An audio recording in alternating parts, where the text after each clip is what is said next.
Listo, perfecto. Gracias, Javier. Gracias, Jaime. Listo. Primero que todo me presento. Soy Leonel Marín, soy ingeniero informático, especialista en seguridad informática y en gerencia de proyectos. Y tengo una maestría en dirección de administración de empresas. Tengo 13 años de experiencia en temas de ciberseguridad. He trabajado en empresas de diferentes sectores como Grupo EPM, Grupo Éxito, XM y actualmente pues con Crisalis. También participo en organizaciones como el Comité de Ciberseguridad del CNO y soy el autor del libro Pequeñas Empresas, Grandes Defensas, que aplica pues mucho para lo que vamos a ver hoy, que es parte del material de guía para realizar esta conferencia. Los temas que vamos a tratar son básicamente tres: el panorama actual de ciberseguridad, cuáles son los principales retos para la mayoría de las empresas en el año 2025 y darles unos tips para construir esa hoja de ruta cibersegura en las empresas en las cuales ustedes están. Arrancamos con el panorama actual de ciberseguridad. Y hay una realidad pues que se está dando actualmente y es que el crimen está evolucionando, el cibercrimen está evolucionando.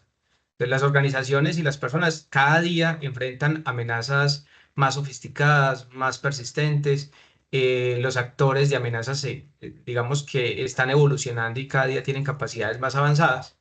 Y estas tácticas de los ciberatacantes evolucionan cada día para ser más sigilosas y enfocarse en puntos críticos como tal. Un segundo, porfa.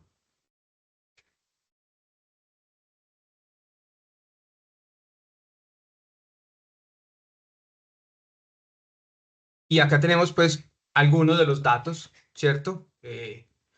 Donde dice que, por ejemplo, en esta noticia, dice que el 43% de los ciberataques se dirigen a las pymes, a las pequeñas y medianas empresas.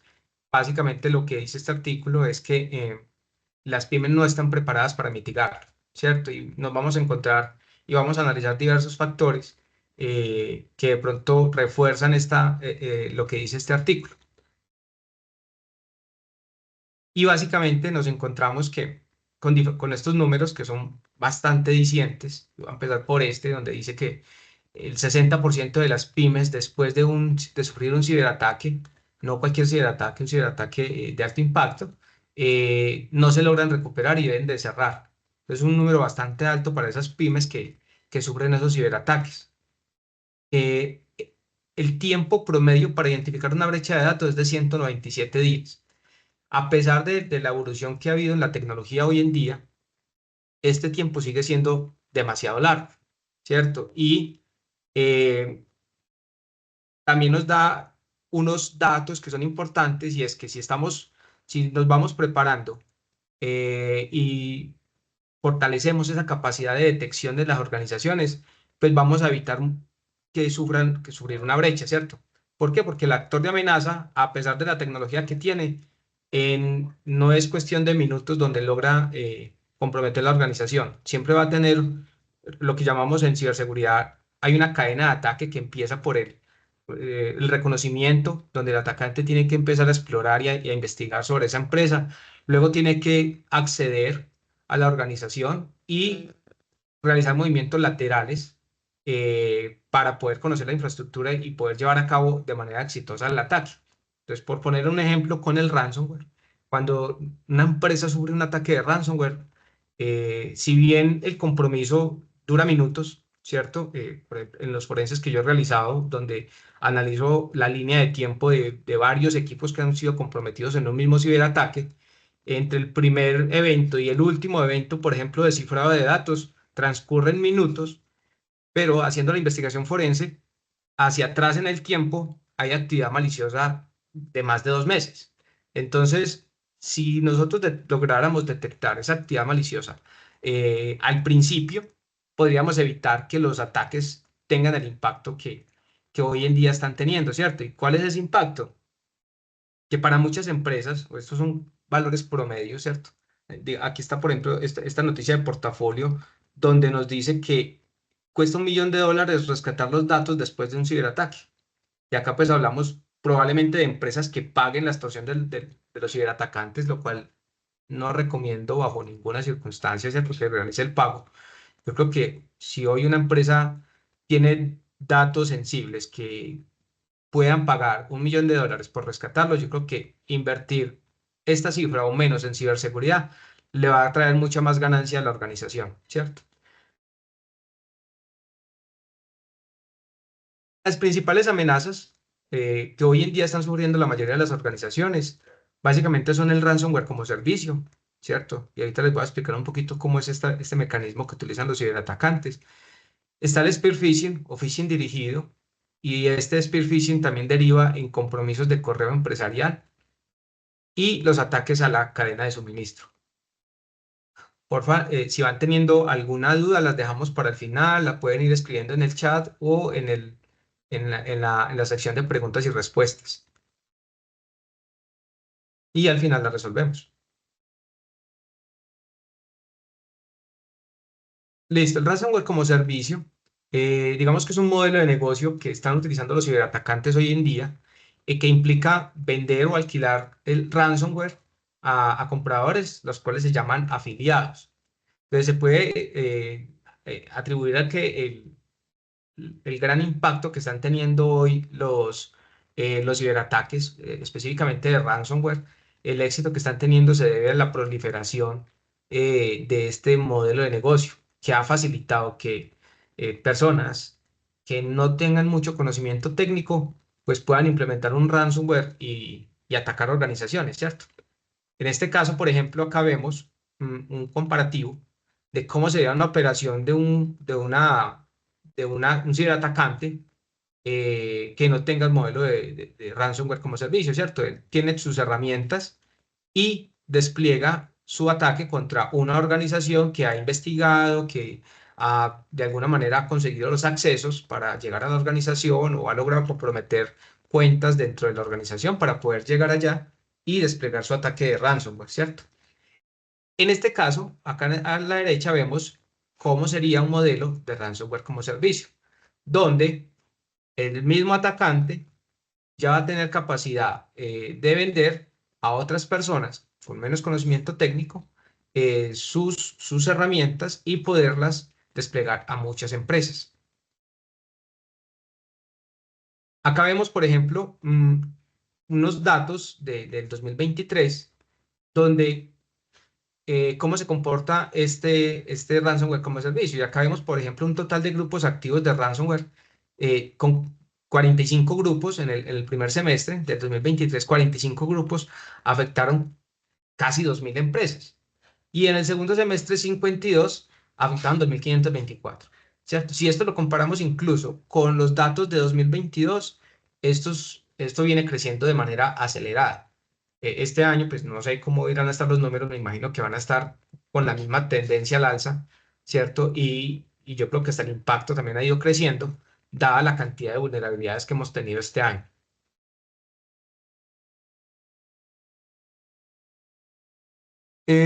¿Cuáles son esos vectores de ataque del ransomware? Que aquí hay un estudio de Sophos también del año 2023 donde investigó el ransomware y vio que el principal vector de ataque del ransomware en un 36% es la explotación de vulnerabilidades. Si recuerdan el caso de IFX, que fue uno de los más sonados, pues y por eso lo menciono, que tuvo muchísima exposición mediática, fue por una vulnerabilidad, ¿cierto? Una vulnerabilidad en la plataforma de virtualización, la cual no había sido resuelta, no había sido parchada y no había sido, tampoco tenía sus controles complementarios adecuados, que permitió que se explotara la vulnerabilidad y lograra comprometer, pues, un gran número de servidores, ¿cierto? Hay reportes de 300 servidores, lo cual pues también es un número gigante teniendo en cuenta que hoy en día pues la segmentación o la arquitectura de cero confianza, cero trust es casi que un requisito pues en la mayoría de las organizaciones para evitar o para mitigar el impacto de un ciberataque, ¿cierto? No es que uno vaya solamente parchando, vaya a resolver el problema de ciberseguridad, no, pero sí va a bajar la probabilidad de que ocurra. Y en caso de que haya un zero day, pues y que definitivamente lograron comprometer la organización, yo debo de estar preparado para bajar el impacto. Entonces ahí en ese caso, con microsegmentación y segregación de roles y funciones y responsabilidades, se hubiera podido mitigar el impacto, que no fueran 300, sino un número mucho menor, e incluso que el número de clientes no fuera más de 20, sino que hubiera sido también más poquito, ¿cierto? Porque lo que uno esperaría es que estuviera segmentada la red, los servicios, los clientes, para poder mitigar todo este tipo de situaciones de ciberseguridad que se puedan presentar. Eh, Le siguen en orden de vectores el compromiso de credenciales, el reuso que se hace de las credenciales, digamos que también es un vector bastante riesgoso cuando utilizamos la misma cuenta o la misma contraseña para las diferentes cuentas que tenemos. Por diferentes motivos los usuarios lo pueden hacer. Ahí se puede comprometer fácilmente las credenciales, cuando quemamos credenciales en códigos, cuando quemamos credenciales en los manuales, por ejemplo, de configuración de algún archivo o de algún sistema, eh, que el atacante de alguna manera logre acceder a la red y empiece a navegar. Puede que en un principio no tenga privilegios, pero a medida que va navegando en los equipos de la red y se vaya encontrando con el manual de configuración que requiere el usuario administrador para poder subir al servicio, pues allá normalmente lo graban, lo ponen con contraseña y todo. Entonces son malas prácticas pues que no se deberían de tener y que facilitan el compromiso de las credenciales. Entonces ahí es importante, por ejemplo, utilizar software de gestión de contraseñas, ¿cierto? Puede ser corporativo o puede ser que cada empleado lo use de manera personal, pero que se use para evitar grabarlas en el navegador, para evitar tenerlas en archivos de texto o en otros archivos de configuración. Y le siguen también el correo malicioso y el phishing, que van pues muy de la mano. eh, Donde a pesar de los diferentes controles anti-spam y los controles que tenemos para evitar que estos ataques lleguen a la organización y cuando llegan, pues que el usuario esté sensibilizado, pues no son suficientes, ¿cierto? Ya hoy en día, y ahorita lo vamos a ver como el phishing dirigido, está evolucionando para que, no solamente para pasar estos controles, sino también para engañar al usuario. Y ya los últimos, pues en un ataque por fuerza bruta y descargas, pues que ya ha bajado bastante. Entonces el spear phishing o el phishing dirigido tiene varias características. Uno es que son ataques personalizados. Si bien todavía el spam se usa y consiguen bases de datos de correos y les mandan a todo mundo, ya hoy por hoy se están los ciberatacantes esforzando en ir a LinkedIn, mirar nuestros perfiles, ver en qué empresa estamos, qué cargos tenemos y de acuerdo a eso, pues ya luego ir a Facebook a buscar qué nos gusta, qué no nos gusta o a las diferentes redes sociales y con eso y con inteligencia artificial construir correos muy elaborados para poder llegar a las personas concretas y lograr que abran el correo o el phishing que les envió, ¿cierto? Y no solamente por correo, también hay diferentes métodos de contacto que los ciberatacantes van a utilizar. Entonces hay unas técnicas comunes, ¿cierto? Para este phishing dirigido, que son la suplantación de identidad. Entonces van a tratar de crear dominios similares a los de nuestros proveedores, similares a las de las empresas que nos ofrecen servicios públicos, las entidades de gobierno, y nos van a poder enviar enlaces maliciosos y muchas veces con archivos adjuntos infectados. ¿Cómo nos podemos proteger? Pues la formación continua es importante. Las personas siempre van a tener, siempre van a ser el vector principal a atacar. La ingeniería social siempre la van a utilizar. Realizar simulaciones de phishing para verificar que efectivamente los empleados, que esta formación sí está siendo efectiva. Y políticas de seguridad rigurosas, ¿cierto? Permitir habilitar los mecanismos de protección de identidad del correo y obviamente también el múltiple factor de autenticación, habilitarle un segundo factor de autenticación para evitar que si se compromete una contraseña de uno de nuestros empleados, pues lo vayan a utilizar para enviar phishing a otras empresas. Caso de esto fue precisamente una operación realizada por Europol y Ameripol, donde desmantelaron una red que se dedicaba al phishing, que causó más de 480.000 víctimas en todo el mundo. ¿Qué hacían ellos? Se contactaban con bandas que robaban teléfonos. Obviamente les pagaban por esos datos para crear portales donde se les informaba a las víctimas que podían ingresar a consultar dónde estaba su teléfono, cómo lo podían recuperar, y ahí les pedían datos de esos datos, pues para datos personales para robar.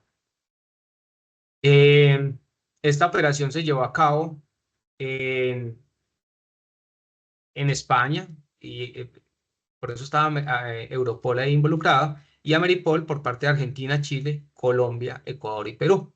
Hubo 17 detenciones, 28 registros y 921 artículos incautados, especialmente teléfonos móviles como tal. Estos números ya acá los resalto porque esto nos dice que no es un ciberatacante, sino que son bandas dedicadas a estas actividades, ¿cierto? Son cibercriminales, son ya bandas especializadas y que montan todo un negocio alrededor del cibercrimen. Entonces, de ese spear phishing también se deriva el compromiso de correo electrónico empresarial, lo que llamamos ataques BEC, que yo sé que algunos lo han escuchado, otros de pronto no mucho, pero eh, sé que va a empezar a sonar bastante porque una modalidad de ciberataque que está dejando pérdidas muy grandes. E incluso ya está siendo más rentable que el propio ransomware.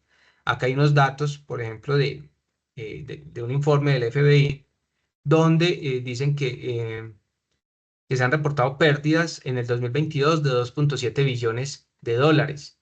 Y solamente esto representa más del 27% de las pérdidas por ciberdelitos o delitos cibernéticos. Entonces ya los ataques BEX están creciendo bastante y ya tienen más de una cuarta parte de lo que representa todo el cibercrimen. Eh, Son muy efectivos, ¿cierto? Son ataques altamente efectivos. Porque son dirigidos, tienen un objetivo concreto y están utilizando inteligencia artificial, pues nuevas tecnologías para poderlos llevar a cabo. Recientemente se conoció de un caso donde lograron suplantar todo el equipo directivo de una empresa que salió del país a hacer unos negocios y contactó con la persona que es responsable de los pagos por una llamada de Teams, así como estamos nosotros acá, solamente que estaban compartiendo cámara y se veía el equipo ya directivo dando instrucciones para que les hicieran una transferencia de dinero, que supuestamente habían logrado un negocio muy bueno y que necesitaban esa plata urgente. Eh, Todo eso lo hicieron con la simulación de la llamada, la hicieron con inteligencia artificial. Entonces ahí pues hay que empezar a establecer controles de diferentes tipos para poder evitar que esto suceda. Entonces, hay diferentes variantes del compromiso de los ataques BEC. Uno es el famoso fraude del SEO, ¿cierto? Donde hacen la suplantación de los ejecutivos de las empresas. Y básicamente, para que esto se lleve a cabo, normalmente tiene que haber un compromiso del correo electrónico y de las cuentas corporativas, que ahí es supremamente importante tener mecanismos no solamente de doble factor o de múltiple factor de autenticación, sino también esquemas de monitoreo y de verificación de las políticas de cumplimiento del correo electrónico y de uso de las cuentas. También se presenta mucho compromiso de cuentas de proveedores donde suplantan al proveedor o comprometen las cuentas del proveedor y les envían facturas o certificaciones bancarias falsas para que transfieran a otras cuentas, obviamente pues a la cuenta del ciberatacante, los dineros que de pronto se le adeuden a esos proveedores, ¿cierto? Y ya el compromiso pues de cuentas de correo genéricas de la empresa, que si bien puede que no tengan el impacto de alto nivel, sí permiten que con estas cuentas se accedan a los correos electrónicos, se accedan a información empresarial, al intranet, cosas de datos que pueden estar compartidos en la nube y puedan conocer el funcionamiento de la organización y poder diseñar y elaborar el ataque. Entonces acá tengo unos datos, unas noticias, por ejemplo, de Europol.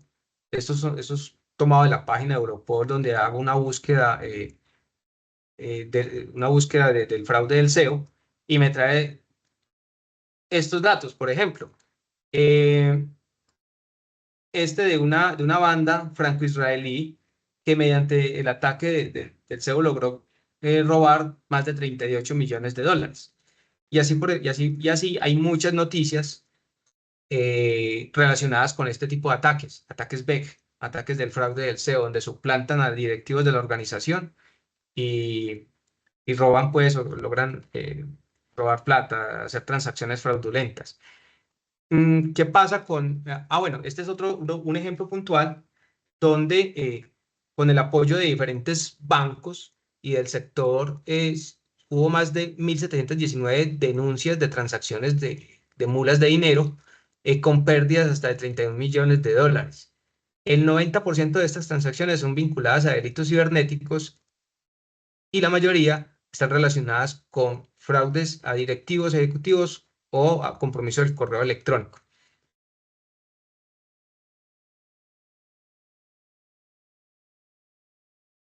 ¿Qué pasa con el ataque BEC?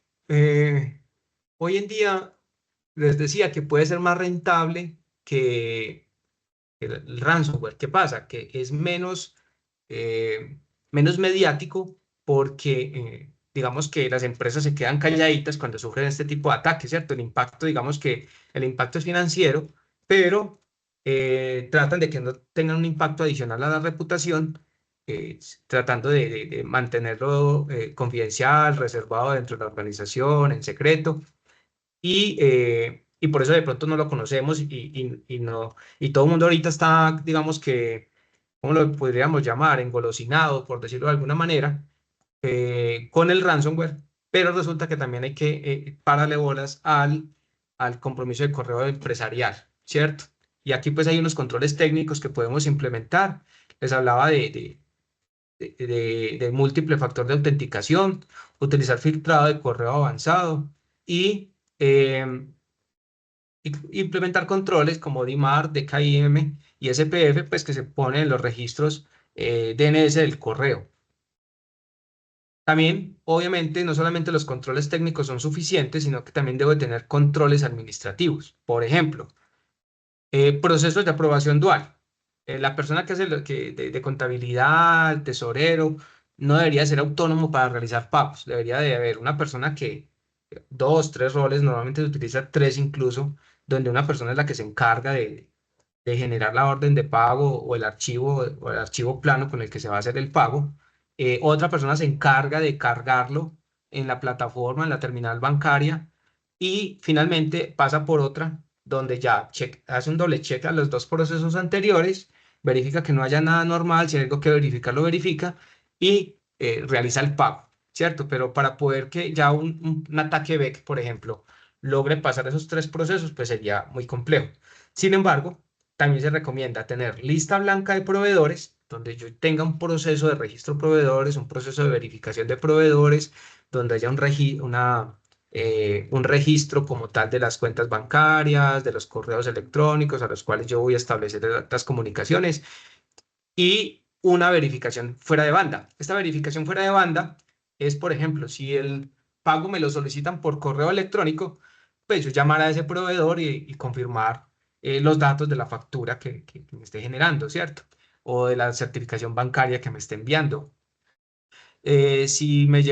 O utilizar otro canal diferente por el que me llega para evitar que si el correo electrónico está comprometido, pues poderlo chequear y hacer el doble check por otra banda diferente, ¿cierto? Puede ser telefónica o puede ser otro correo o incluso un chat.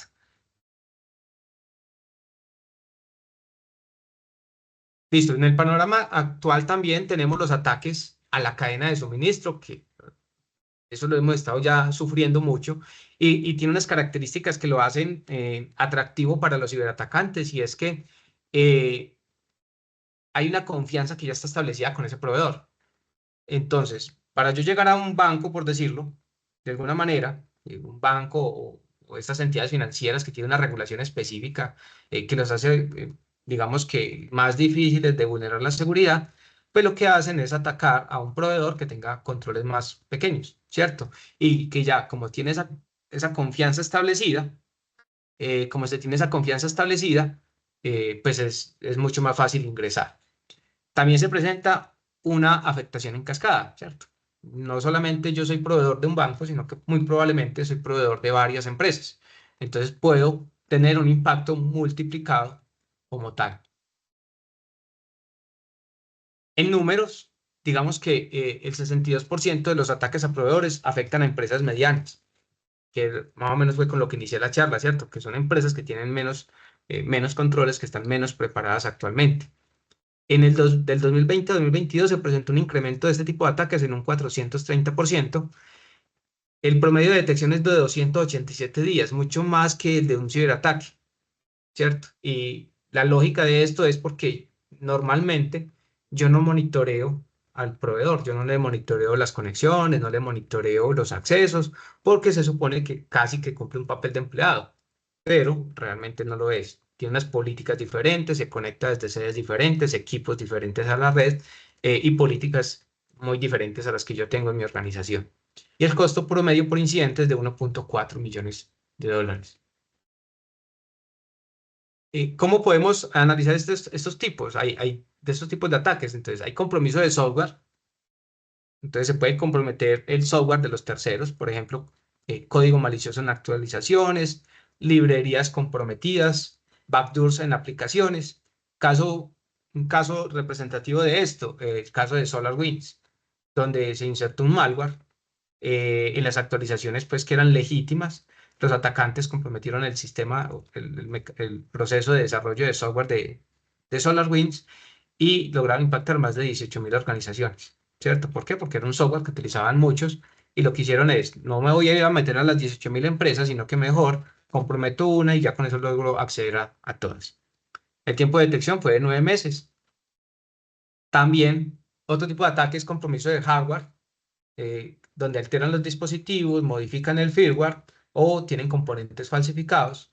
Hay un caso ya un poquito viejo del 2018, ¿cierto? Donde hubo una manipulación de unas placas que se fabricaban en China y que se estaban vendiendo en Estados Unidos y las estaban utilizando para espionar.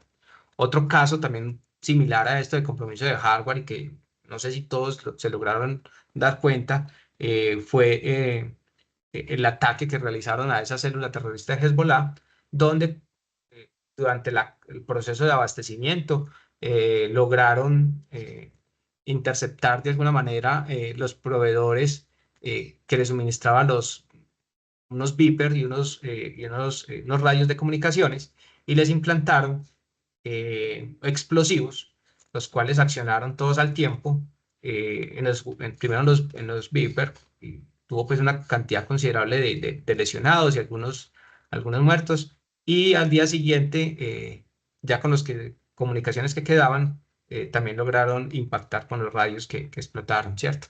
Entonces, mira que esto se está viendo, compromiso de hardware, y se ve es a través de la cadena de suministro.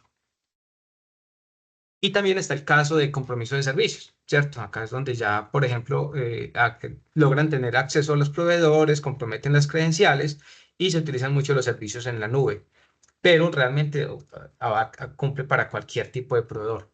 Caso Target en el 2013, donde se comprometió el proveedor de calefacción, quien suministraba el servicio de calefacción y aire acondicionado, lograron comprometer las credenciales y, no sé, esta proliferación de dispositivos de IoT que hay en las organizaciones, que tanto se está monitoreando, ¿cierto? Que tanto se está segmentando y qué controles tienen las cámaras, por ejemplo, los proveedores de seguridad, ¿cierto? Las empresas de vigilancia que acceden a las cámaras y esas cámaras son cámaras IP y están regadas por todo el edificio, por toda parte, si las tenemos en una red aparte o no, ¿cierto? Entonces es importante chequear esos proveedores cómo están. Acá, por ejemplo, en esta URL que les dejo, hay una herramienta muy sencilla donde se puede hacer un diagnóstico de riesgos de terceros. Y básicamente está dividido en 7 pasos, que es la identificación y clasificación del proveedor, ¿cierto? Yo identifico ese proveedor, a qué información está accediendo, cuántos empleados, ¿cierto? Cuántos accesos tiene, todo ese tipo de elementos. Luego evalúo la seguridad, si cumple con algún estándar, si tiene políticas, eh, qué tipo de procedimientos tiene, evalúo los riesgos que tiene ese proveedor, ¿cierto? Luego hago una evaluación de cumplimiento legal y contractual, si yo tengo NS con ellos, si están obligados a reportarme en incidentes o no, si están obligados a reportarme en las políticas de seguridad que tienen los equipos que están conectando a la red, políticas de contraseñas, si dentro del contrato quedó establecida alguna cláusula para yo poderlo auditar o verificar el nivel de cumplimiento. Luego evalúo la cadena de suministro, verifico qué tan crítico es ese proveedor para mí, ¿cierto? Qué tan dependiente soy. Yo no sé si, por ejemplo, nosotros acá somos muy dependientes de los ISPs. Hay tres grandes, entonces llegan a impactar a una empresa de esas y casi que pueden impactar entre un 20 y un 35% de las empresas, ¿cierto? Entonces, si ese riesgo lo tenemos calculado, si tenemos canales alternos con otros, ahorita que está pues de moda el internet satelital, si tenemos algún canal satelital de respaldo. Y ya con esto pues evaluamos toda la gestión continua y hacemos una reevaluación, ¿cierto? De ese proveedor permanentemente y tratamos de sacar una calificación final de riesgo y tomar pues obviamente las acciones que sean correspondientes pues para poder mitigar los riesgos que hayamos identificado. Listo. Sí, voy un poquito rápido con el propósito de que podamos abarcar el tema y ya si quedan duditas o si es necesario abrir otro espacio, lo hacemos, ¿cierto? Ya con temas más puntuales que ustedes identifiquen. Principales retos para este 2025. Hoy, primero, tenemos que ser conscientes de que el panorama está cambiando y va a seguir cambiando.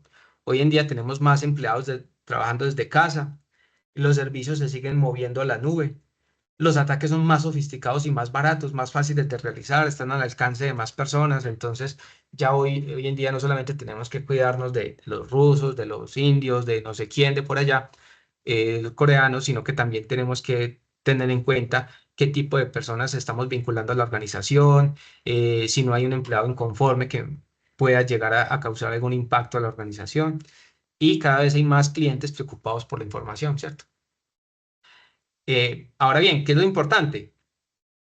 Bueno, también hay que considerar que esos ataques son cada vez más frecuentes, que las empresas medianas también son el nuevo objetivo, que la recuperación es costosa y difícil, ¿cierto? Si no tenemos procedimientos estandarizados y probados y que los clientes exigen más seguridad. La evaluación de proveedores que yo les estaba mostrando anteriormente, ya cada vez hay más empresas que la están solicitando a sus proveedores. Datos que nos preocupan, entonces la situación actual, uno de cada tres empresas sufrirá un ciberataque. El tema es, y más relevante es, si estamos detectando, si hoy en día estamos en capacidad de saber si nos están atacando o no, o estamos esperando que suceda el impacto para darnos cuenta. ¿Cuál impacto? No sé, un ransomware, que cuando vayamos a hacer el balance o a fin de mes un proveedor nos esté reclamando una factura que no le hemos pagado y resulta que nosotros tenemos la constancia de pago y resulta que lo mandamos para la cuenta que no era, o si apareció una queja en la Superintendencia de Industria y Comercio por inadecuado tratamiento de datos y vamos a ver, y es que en la dark web están vendiendo la base de datos de los clientes, ¿cierto? O si estamos yendo un paso más allá y estamos tratando de identificar el ataque antes de que suceda el impacto, ¿cierto? Eh, y que las interrupciones hoy en día en promedio son de 3 semanas. La buena noticia es que la mayoría de los ataques son prevenibles. No les puedo decir que hay seguridad 100%, pero cuando hablamos de riesgos, nosotros hablamos de probabilidad y de impacto. La probabilidad la podemos bajar, la probabilidad de que suceda un ciberataque la podemos bajar con controles preventivos, ¿cierto?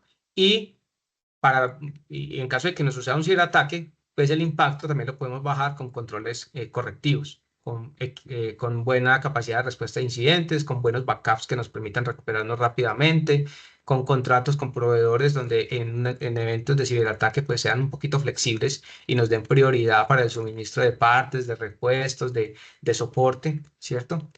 Hoy en día hay soluciones más accesibles, ¿cierto? Si bien, por ejemplo, un SOC es fundamental para yo tener visibilidad, no todas las empresas lo pueden costear. Entonces, venga, al menos arranque teniendo visibilidad de lo que le está pasando en la red. Gestione lo que le está sucediendo en la red, esos eventos que le está generando el antivirus, que le está generando el firewall, ¿cierto? Hay soluciones open source que, que se pueden pues, aprovisionar muy fácil y rápidamente y empezar a tener unas ganancias tempranas en ese campo. Lo otro es que no necesita ser un experto. La seguridad, y si bien hay personas que nos dedicamos a eso y somos expertos en ciberseguridad, eh, a veces la seguridad es simplemente hacer las cosas bien, ¿cierto? Si yo voy a configurar un servidor, pues es configurarlo con buenas prácticas que están documentadas en muchos portales, ¿cierto? Utilizando líneas base y utilizando mucho el sentido común. Entonces también podemos empezar con pasos simples, que es lo que les voy a mostrar ahorita antes de finalizar la charla. Pero entonces, para poder identificar los retos del 2025, tenemos que hacernos unas preguntas clave. Les traigo tres para este caso. La idea es que ustedes en las organizaciones hagan ese ejercicio y se hagan esas preguntas clave que quieren responder y ya cuando traten de buscar las respuestas donde se les va a abrir como ese panorama de lo que deben realizar en temas de ciberseguridad. Entonces, para el ejercicio, aquí traigo tres preguntas que son, digamos, las más comunes, las más frecuentes y es, la primera, ¿qué tan expuestos estamos frente a ciberataques? Entonces, para responder esa pregunta, pues tenemos que verificar cómo está nuestra superficie de ataque, cuántas vulnerabilidades tenemos, cuántos servicios tenemos expuestos a Internet, si todo lo que tenemos expuesto a Internet pasa por un firewall y tiene controles de seguridad o está abierto y simplemente está publicado, o el firewall simplemente es un enrutador con reglas muy generales, ¿cierto? ¿Qué tan explotables son las vulnerabilidades que tenemos? Entonces, eh, hoy en día utilizamos normalmente un indicador que es como el nivel de criticidad de la vulnerabilidad.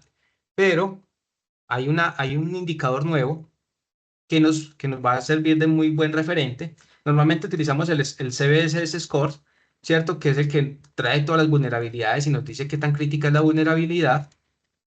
Eh, y hay un indicador nuevo que está alimentado por la Agencia de Ciberseguridad de Estados Unidos, que es el indicador de explotabilidad.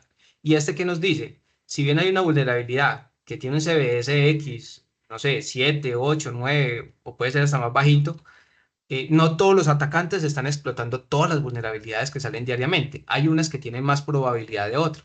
Y para eso nace el indicador de explotabilidad, ¿cierto?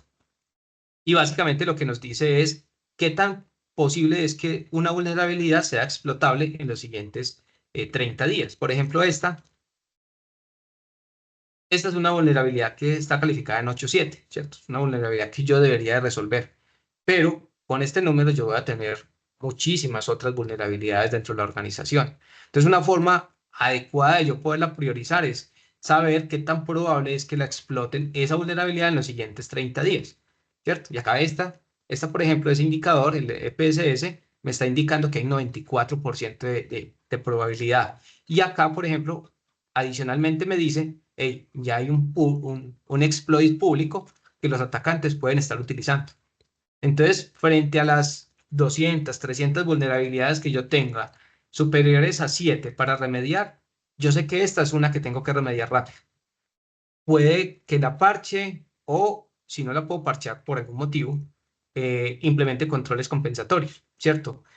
Controles de acceso, la segmente, si lo tengo publicado a Internet, me toca dejarlo de publicar a Internet y dar acceso solo por VPN. Bueno, hay cualquier otra medida que se pueda aplicar, pero digamos que esa sería lo ideal para realizar. Entonces, esa explotabilidad de las vulnerabilidades también me permite responder a esta pregunta y qué tan maduros estamos en temas de gestión de la ciberseguridad. Entonces, para esto, pues se pueden utilizar frameworks eh, en los cuales yo pueda empezar a medir ese nivel de madurez de la organización.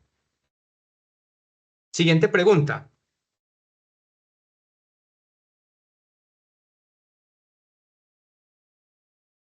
¿Cuál es la probabilidad de que tengamos un ciberataque exitoso, de que nos ataquen de manera exitosa?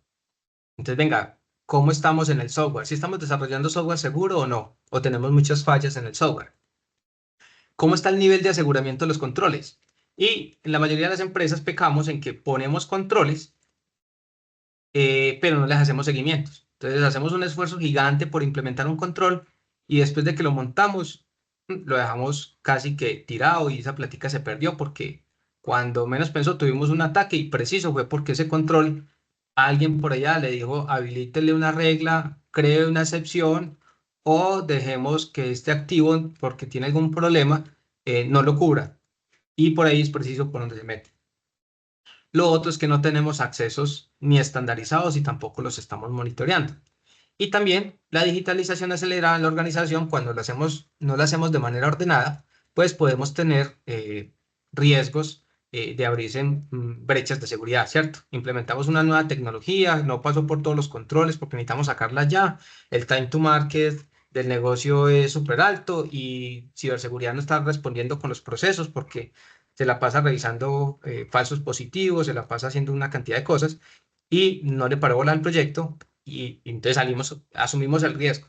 Y el asumimos el riesgo es que muchas veces estamos descuidando datos de clientes, estamos descuidando recursos financieros o estamos dejando de usar los controles que ya tenemos y eso pues al final es pérdida de recursos, ¿cierto? Y la última pregunta que les traigo es, ¿qué tan rápido nos podemos recuperar de un ciberataque exitoso? ¿Cierto? ¿Qué tanto nos estamos anticipando? ¿Será que estamos haciendo backups, los estamos verificando, estamos probando los backups? En el tema de resiliencia es qué tan resilientes podemos ser, ¿cierto? Si no, estamos contando solamente con recuperar la tecnología o si estamos pensando en procesos, personas y tecnología cuando hablamos de recuperar el negocio. Y el aprendizaje. Cada vez que se presente un ciberataque o un evento de seguridad, por pequeño que sea, debemos de generar un aprendizaje, una lección aprendida que nos lleve a mejorar todos los procedimientos como tal.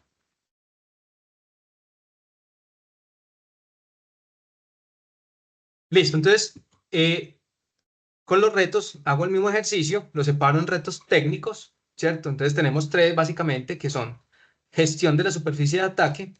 Estos retos salieron de las respuestas de esas tres preguntas. Y ahí saqué estos retos técnicos que son gestión de la superficie de ataque, evaluación de controles y gestión de vulnerabilidades. Entonces, en gestión de superficie de ataque, ¿cuáles son los problemas comunes? Dispositivos conectados sin control, aplicaciones en la nube sin visibilidad y accesos remotos no seguros. Entonces, nosotros muchas veces pensamos que si nos vamos a la nube, ya estamos seguros. Y no, en la nube también tengo que implementar un firewall, segregar roles y responsabilidades, tengo que segmentar la red, tengo que implementar anti-malware, bueno, monitorear, tengo que hacer todo. Solución práctica, pues tener un inventario de esos activos de información, segmentar la red y gestionar accesos e identidades, ¿cierto? En evaluación de controles, entonces, ¿cuáles son los problemas comunes? Lo que mencionaba ahorita, controles desactualizados, falta de monitoreo, falta de documentación y evidencia de la ejecución del control. A veces con esto se presenta mucho que hey, hago un esfuerzo gigante por implementar un control, invierto un poco de plata, capacito a la gente y cuando menos pienso las personas que estaban capacitadas y administrando el control se fueron. Llega otra y no encuentra ni documentación ni evidencias de la ejecución del control, casi que toca volver a arrancar el proyecto desde cero, ¿cierto? Entonces lo ideal es tener todo documentado, con las evidencias al día, no solamente para soportar las auditorías o los requerimientos de los clientes en caso de que tengan algún requerimiento puntual sobre la ejecución de un control o un ente un ente de control que me pida las evidencias, sino también que me sirva como gestión de conocimiento, ¿cierto? Y para eso, pues lo que tenemos que hacer es una medición periódica de la efectividad de los controles, obviamente dejar todo documentado. En este caso es comenzar por lo básico, ¿no? O sea, yo sé que al final eso puede ser, puedo hacer un producto muy elaborado, pero yo no puedo pretender tener todo al principio porque si eso hago con todos los controles, pues nunca no hay gente que me dé para eso ni recursos. Entonces tengo que empezar por lo básico, ¿cierto? E ir ajustando según los resultados que vaya teniendo y priorizar de acuerdo a los controles más críticos. La gestión de las vulnerabilidades, eso es un tema que sufren todas las organizaciones y cada día se va volviendo más crítico porque los ciberatacantes, digamos que si las organizaciones tienen un time to market muy cortico, los ciberatacantes también. Y ellos cada día sacan o mejoran sus herramientas en tiempos más cortos gracias a la capacidad de automatización y de inteligencia artificial que está al alcance de todos. Y a eso le agregamos el tema de obsolescencia tecnológica, software no soportado y parches sin aplicar. Entonces, para esto, soluciones prácticas es inventario de software, hacer análisis de riesgos de las vulnerabilidades.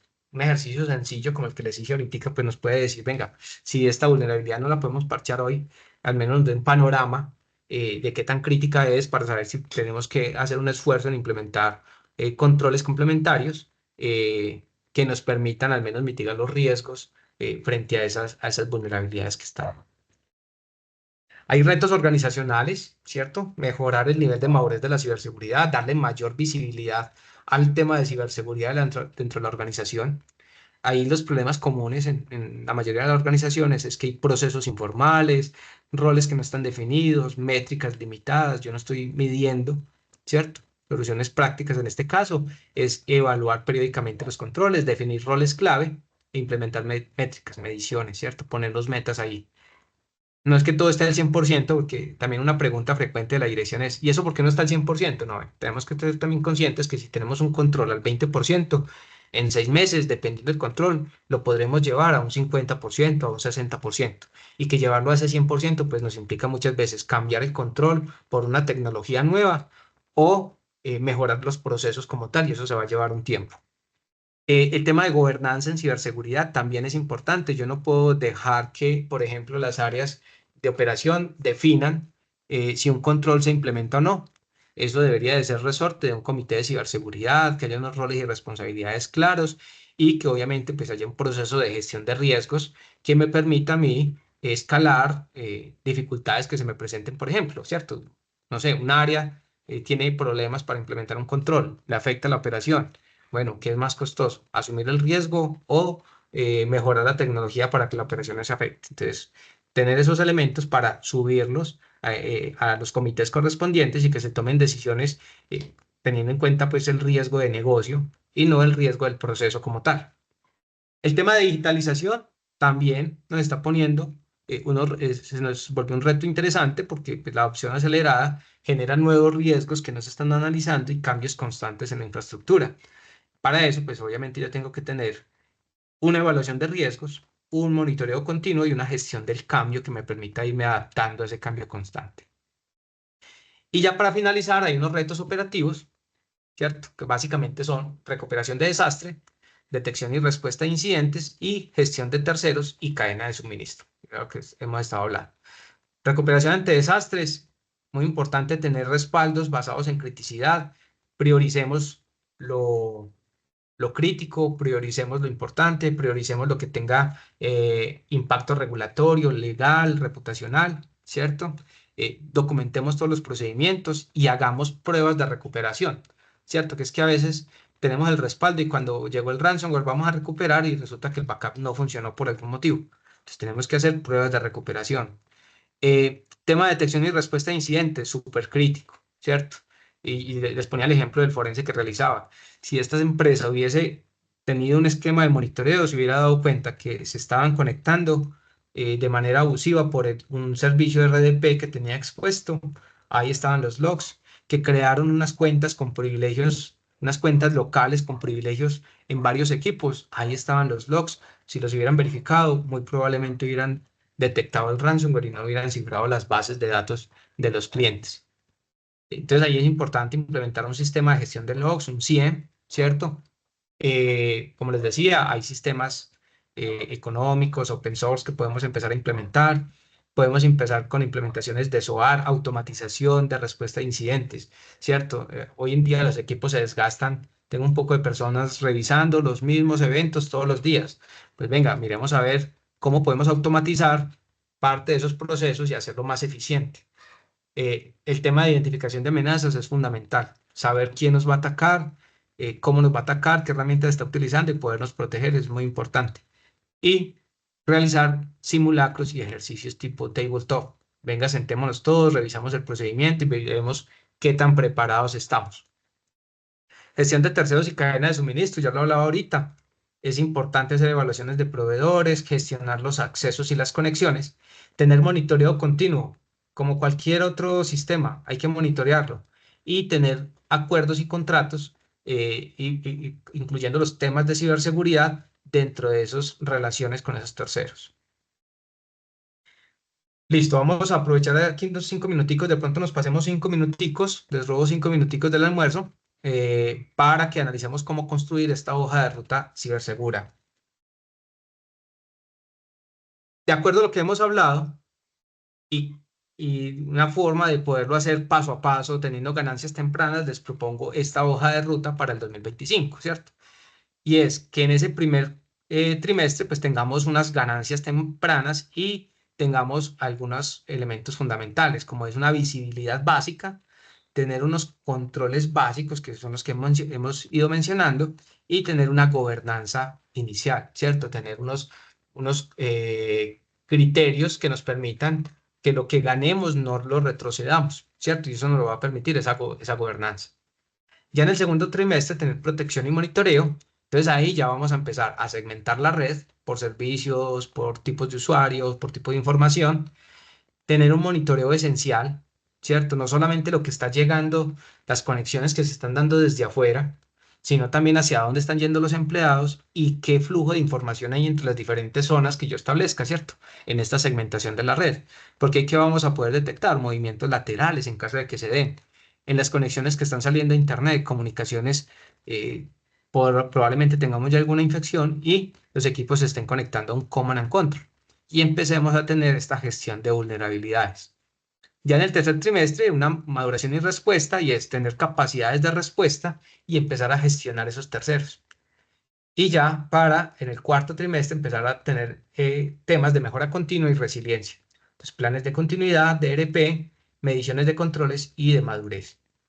Esto lo podemos convertir en un ciclo de mejora continua donde cada año estemos iterando y mejorando y haciendo y teniendo mayores ganancias, teniendo un monitoreo un monitoreo más exhaustivo, una protección más integral, más completa y mejorando nuestras capacidades de respuesta y siempre mejorando, teniendo frameworks de madurez y planes de continuidad que nos permitan recuperarnos rápidamente.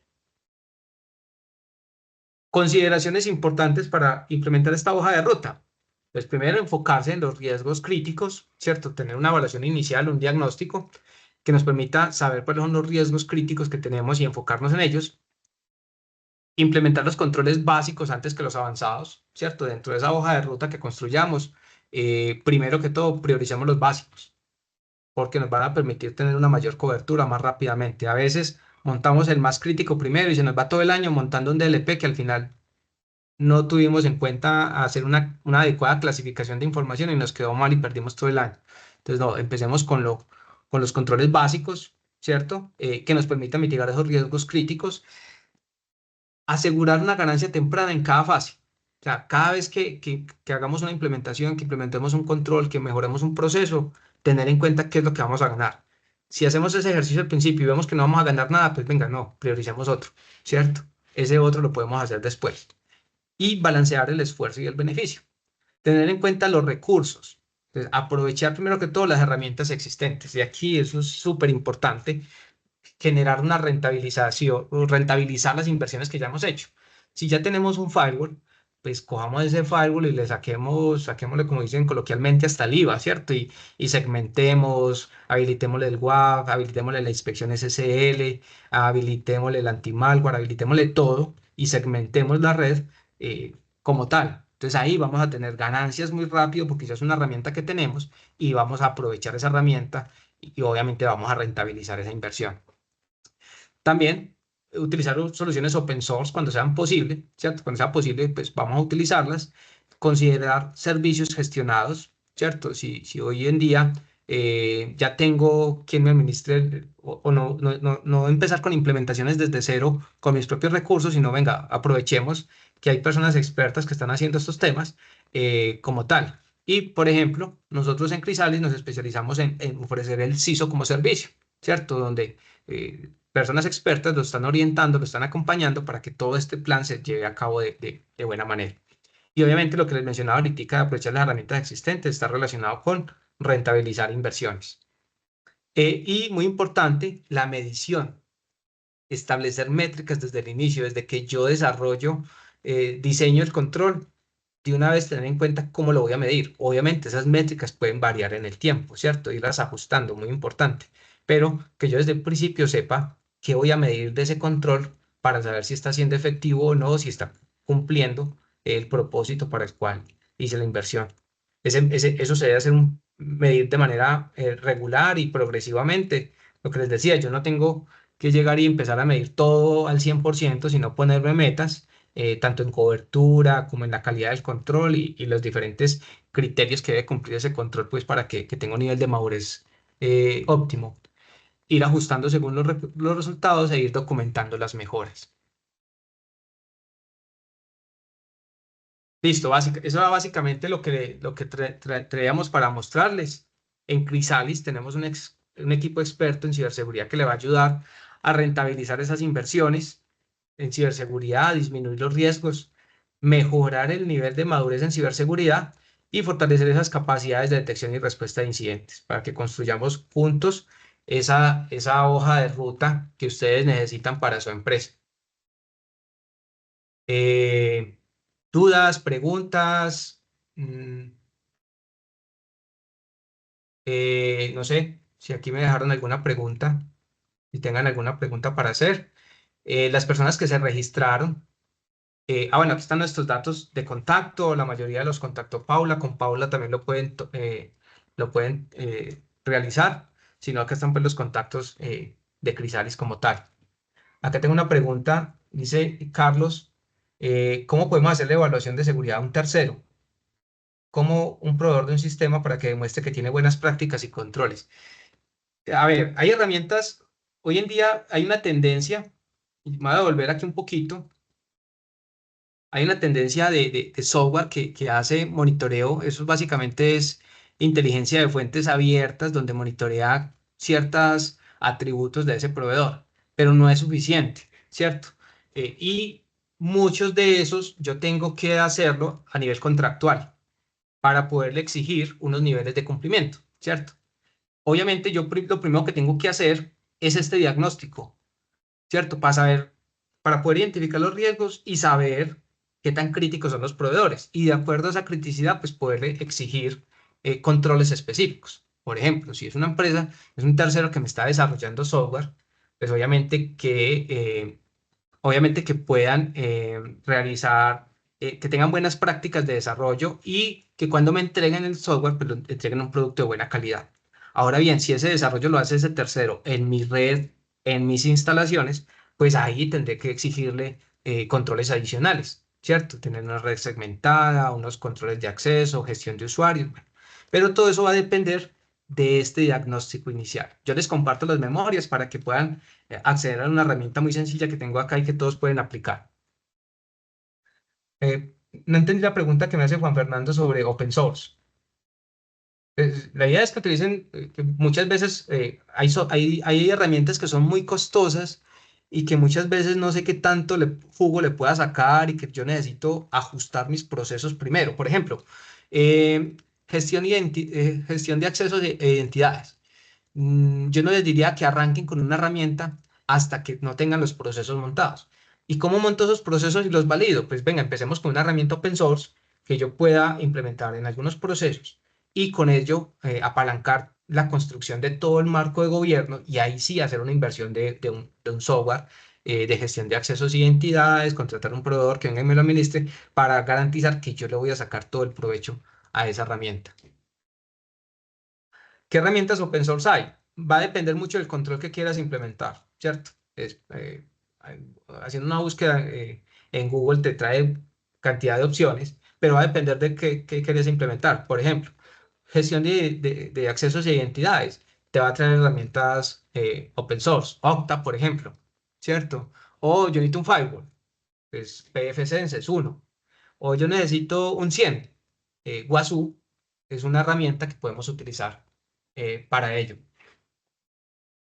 Listo. Jonathan me dice que está interesado en el libro. Acá le dejo en esta página, acá en esta URL, ahí está el acceso para el link donde pueden comprar la información del libro y donde lo pueden comprar, ¿cierto? Digital o físico, ¿cierto? Lo pueden pedir por Amazon. Y ese también les va a ofrecer una hoja de ruta completa, casi que más detallado, más poquito, lo que les traje acá está en ese libro también. Obviamente, nosotros también, los que estén interesados, como les dije, con Paula, pueden contactarnos y tener una sesión donde podamos plantearles en qué les podemos apoyar. Listo, si no hay dudas, a las personas que se registraron, si alguien de pronto entró con un enlace directo porque alguien se lo compartió, me puede compartir el correo electrónico o también en la página escribirnos y con gusto les compartiremos la memoria y la URL donde va a quedar la grabación. Yo les voy a compartir esta grabación para que